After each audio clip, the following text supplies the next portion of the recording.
మీ business ఏదైనా మీ ఊర్లో promotion చేయాలంటే అది సుమన్ టీవీతోనే సాధ్యం. ఇప్పుడే సంప్రదించండి.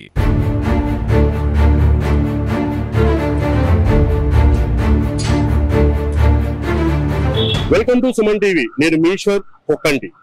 ప్రస్తుతం మనము మదనపల్లి సబ్ కలెక్టరేట్ ఎదుట ఉన్నాము. ఆదివారం అర్ధరాత్రి 12 గంటలకి మదనపల్లి సబ్ కలెక్టర్ అగ్ని ప్రమాదం చోటు చేసుకుంది. ఈ సంఘటనలో కార్యాలయంలో ఉన్న ముఖ్యమైన ఫైల్స్, కంప్యూటర్లు అగ్నికి ఆహుతయ్యాయి. ఈ విషయం వెలుగు చూడటంతో మదనపల్లిలో ఒక్కసారిగా కలకలం రేగింది. ప్రమాదం చోటు చేసుకున్న వెంటనే వెనకనే ఉన్న ఫైర్ సిబ్బంది వచ్చి మంటలను అదుపు చేశారు.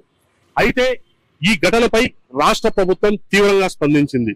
ముఖ్యంగా రాష్ట్ర ముఖ్యమంత్రి నారా చంద్రబాబు నాయుడు ఆదేశాల మేరకు రాష్ట్ర డీజీపీ, సిఐడి చీఫ్లు హుటాహుటిన విజయవాడ నుంచి మదనపల్లెకు హెలికాప్టర్ లో బయలుదేరినట్లు సమాచారం అందింది. మదనపల్లి సబ్ కలెక్టర్ జరిగిన అగ్ని ప్రమాదంపై కొంతమంది అధికారులు పలు అనుమానాలు వ్యక్తం చేస్తున్నారు. ఇటీవల మదనపల్లి డివిజన్ లో భూ ఆక్రమణలు భారీగా జరిగినట్లు ఆరోపణలున్నాయి. ఈ ఘటనల నేపథ్యంలో ఇటీవలే కొత్తగా తెలుగుదేశం పార్టీ అధికారంలోకి రావడం, వెంటనే నెల రోజుల వ్యవధిలోనే మదనపల్లి సబ్ కలెక్టర్లోని కీలకమైన ఫైళ్లు, కంప్యూటర్లు అగ్నికి ఆహుతి కావడంతో అధికార పార్టీ నాయకులు, ముఖ్యంగా తెలుగుదేశం, జనసేన, బీజేపీ పార్టీ నాయకులు అనుమానాలు వ్యక్తం చేస్తున్నారు. ఎప్పుడూ లేనిది ఒక్కసారిగా అగ్ని ప్రమాదం చోటు చేసుకోవటం, ఈ ఘటనలో కీలకమైన ఫైళ్లు కాలిపోవడంతో దీని వెనుక కొంతమంది పెద్దల హస్తం ఉన్నట్లు వారు ఆరోపణలు చేస్తున్నారు. ఈ నేపథ్యంలో సోమవారం ఉదయం డీజీపీ తర్వాత సిఐడి చీఫ్లు మదనపల్లికి చేరుకుని విచారణ చేపట్టే వాస్తవాలు వెలుగు చూసే అవకాశం ఉంది. మదనపల్లి సబ్ కలెక్టర్ కార్యాలయంలో అగ్ని ప్రమాదం జరిగిన విషయం మదనపల్లిలో ప్రచారం సాగటంతో పార్టీలకు చెందిన నాయకులు ఇక్కడికి చేరుకున్నారు. ముఖ్యంగా తెలుగుదేశం, సిపిఎం నాయకులు ఇక్కడికి చేరుకుని ఘటనపై అనుమానాలు వ్యక్తం చేస్తున్నారు. ఈ అగ్ని ప్రమాదం వెనుక కొంతమంది అధికారులు, వైకాపా నాయకుల హస్తం ఉన్నట్లు వారు ఆరోపిస్తున్నారు. అయితే మరోవైపు అధికారులు కూడా మదనపల్లి సబ్ కలెక్టర్ కార్యాలయం గేట్లను వేసేశారు. ప్రస్తుతం అందరూ పార్టీ నాయకులందరూ మదనపల్లి సబ్ కలెక్టర్ కార్యాలయం ఎదుట నిలబడి నిరసన, ఆందోళన వ్యక్తం చేస్తున్నారు. ఈ షార్ట్ సర్క్యూట్ ఏమైందంటే మళ్ళా 5 సంవత్సరాలు వైసీపీ గవర్నమెంట్ అధికారులందరూ కూడా తప్పు చేసి విపరీతమైన ట్యాంపరింగ్ చేశారు. డాక్యుమెంట్ ఒక్కొక్క మండలంలో అయితే ఒక్కొక్క పేరుతో 50 ఎకరాలు, 100 ఎకరాలు కూడా వాళ్ళ పేరుతో ఎవిడెన్స్ లేని డాక్యుమెంట్లు కూడా చేసి పెట్టినారు. ఈ రోజు ఏమంటే మళ్ళా గవర్నమెంట్ వస్తారు, టీడీపీ వైసీపీ గవర్నమెంట్ వస్తుంది, అధికారులు కూడా ముందు నుంచి హెచ్చరిస్తారు, మీరు తప్పులు చేయకండి, మీరు జైలు పోతారని. ఈ రోజు అధికారులే జైలుకు పోయే పరిస్థితి వచ్చింది కాబట్టి అధికారులు తప్పించుకోవాలని ఈ పన్నాగం ప్లాన్ చేశారు. కానీ ఇప్పుడు ప్రతి మండలంలో కూడా డాక్యుమెంట్ ఉంది. ప్రతి మండలంలో ఆల్మోస్ట్ 70% మేము టీడీపీ తరఫున అంతా ఎవరో స్కామ్ చేసినందుకు కూడా బయట తీసినాము. ఈ జైలుకు పోయేదాంట్లో అధికారులు గాని, రాజకీయ నాయకులు గాని తప్పించుకునే ప్రసక్తే లేదు. ఖచ్చితంగా జైలుకి పంపించి ప్రజలకు కూడా మా మీద మ్యాండేట్ ఇచ్చారు.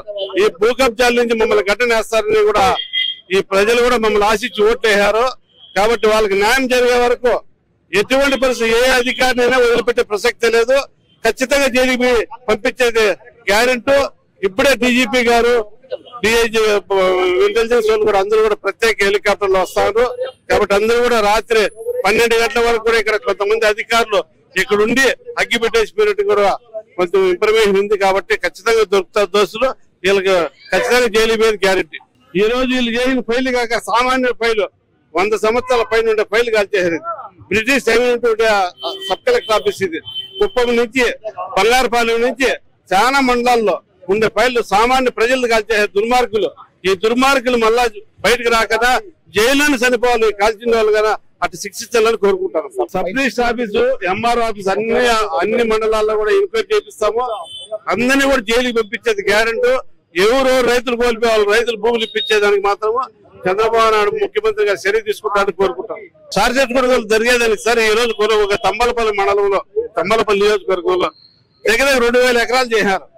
నిన్న ఒక రైతు వచ్చాడు, భూమి 60 సంవత్సరాలు దున్నుకున్నాడు, పాస్బుక్ 1 చూసి వేరాలు పెడుతూ వస్తుంది. ఇట్లా దిగజారిపి అధికారులు కూడా వాళ్ళకి తొత్తులు అయిపోయి ఇచ్చేసారు. తంబలపల్లి నియోజకవర్గంలో ఈ రోజు ప్రజెంట్ ఎమ్మెల్యే ద్వారకానాథ్ రెడ్డి 4 సంవత్సరాల ఇంటి కరెంట్ మీటర్ లేదు. నిన్న తీసుకున్నాడు, 2 నెలలు తీసుకొని అదే విధంగా ప్రతి ఊర్లో కూడా వాళ్ళు చేసే ఇండస్ట్రీకి కానీ, ఇసుక్ కానీ, కంకరకు కానీ, వాళ్ళు చేసే ప్రతిదానికి కూడా కరెంటు బిల్లు గట్లా, ట్యాక్సీలు గట్లా, ఇప్పుడు ఇసుక పాలసీ పెట్టారు వాళ్ళే డబ్బులు కట్టాలి కదా, మెటల్ డబ్బు ఏది గట్లా. ఇదంతా జరిగినది తమ్మలపల్లి నియోజకవర్గంలో భూ కబ్జాల వల్లనే ప్రయత్నం చేశారు. అవన్నీ కూడా సుమారు 80% కలెక్ట్ చేసి పెట్టాము. వీళ్ళు జైలుకి పోయేదానికి ఎటువంటి పరిస్థితులు తప్పించుకునే ప్రసక్తి ఎన్ని కాల్చినా ఒక బాధాకరం ఏమంటే సామాన్యుడి పేర్లు కాల్చేశారు. వీళ్ళు చేయని భూ కబ్జాలు కాక ఎక్కడెక్కడో ఇక్కడ ఫైల్ దొరికేది. ఇప్పుడు మనం పోతే ఈ తర్వాత ఎక్కడ దొరికేది, చెన్నైలో దొరికేది. అట్లా సబ్ కలెక్టర్ ఆఫీసులు పిటిషన్ ఇచ్చి సబ్ కలెక్టర్ సామాన్యుడి ఫైల్ కాల్చేశారంటే వీళ్ళు పోయేదానికి ఏం కాలం వచ్చేది చూడండి. ఇంత దుర్మార్గంగా పరిపాలన చేశారు. ఈ రోజు ఈ ముఖ్యమంత్రి గారు సాక్షాత్ ఎమ్మెల్యే 4 సంవత్సరాల దొంగ కరెంటు వాడుకున్నాడు వాళ్ళన్న మంత్రిగా ఉంటే. వాళ్ళు శిక్షించగానే ఈయన ఢిల్లీ చేస్తారంట. ఇంకా 1,00,000 కోట్లు కావాలా, వీళ్ళు బతికేదానికి 1,000 కోట్లు కావాలా. ఇంత దుర్మార్గమైన అసలు కోట్లు గెలిచింటే కూడా ఇళ్ల పట్టాలు కూడా అమ్ముకునేది ఆస్తులు ఎమ్మెల్యేలు, ప్రజాప్రతినిధులు. ఆయన వస్తే బయట పెడతారు. మేము కూడా ఇప్పుడు వాళ్ళతో ఉండేది. ఇప్పుడు సబ్ కలెక్టర్ మేమేమి డాక్యుమెంట్ ఇలా ఎంక్వైరీకి పలసలా, కొత్త వాళ్ళు వస్తే పెట్టాలనుకున్నాము. వస్తాను బయట పడతాయి కదా మొదలుగా. సబ్ కలెక్టర్ ఇప్పుడు ఈ 5 సంవత్సరాలు ఐఏఎస్ ఆఫీసర్లు లేకనే కదా పోయిండేది. ఐఏఎస్ ఆఫీసర్లు జరిగినప్పుడు ఉన్నప్పుడు ఎవరు జరగలా, వాళ్ళకి గడుచు కూడా ఉండేవాళ్ళు. ఈ లోపల ఎంఆర్ఓ క్యాడర్ నుంచి వచ్చిన వాళ్ళంతా చేసినారు. చేసేది ఏమైనా వాళ్ళు కూడా గొడవలు పెడతారు, లేకపోతే ఇళ్ళ కాడ పోతారో, నీ కొడుకుని చంపుతాము, రకరకాల బెదిరించి అధికారులు కూడా పెట్టించుకుంటారు. అంతే. ఈ రోజు ఆ అధికారులు కూడా దరిద్రులు మళ్ళా ఏం చేయారు, ఏదన్నా కానీ తెగించారు. ఇప్పుడు సామాన్యుడు ఫైలు కలిపినే కదా నేను చెప్పేది. మీరు చేసిన కబ్జాలతో పాటు సామాన్యుడు కూడా కలిపే కదా. ఇంత నీసిగాని వాళ్ళు పరిపాలన చేస్తారంట. ఈ పరిపాలన పోతే ఇప్పుడైనా జైలుకి పోతారో, మళ్ళీ పోతారో. సామాన్యుడు ఊరికి పాప దిక్కు తెలియని వాడికి, వాడి డాక్యుమెంట్ ఆడో తెలియని వాడికి వాడి ఫైల్ కలిపినే కదా. దానికి ఎవరు బాధ్యత ఇస్తారు చెప్పండి. ఇంత అద్భుతమైన గవర్నమెంట్, ఇంత అద్భుతంగా 5 ఏళ్ళు చేసిన పాపాలకు ఈ రోజు సామాన్యుడు చంపేసిపోయినారు. ఇప్పుడు మళ్ళా సామాన్యుడికి ఏం కావాలండి, డాక్యుమెంట్లు కావాలా, లింక్ డాక్యుమెంట్లు అడుగుతారు, ఆర్ఓ అడుగుతారు, ఏరిస్టులు అడుగుతారు. అవన్నీ కూడా ఎంఆర్ఓ ఆఫీసులు దొంగతనాలు జరుగుతారు. ఏ ఎత్తుకెచ్చి పెట్టారో వీళ్ళు మొత్తానికి కాల్చేశారు.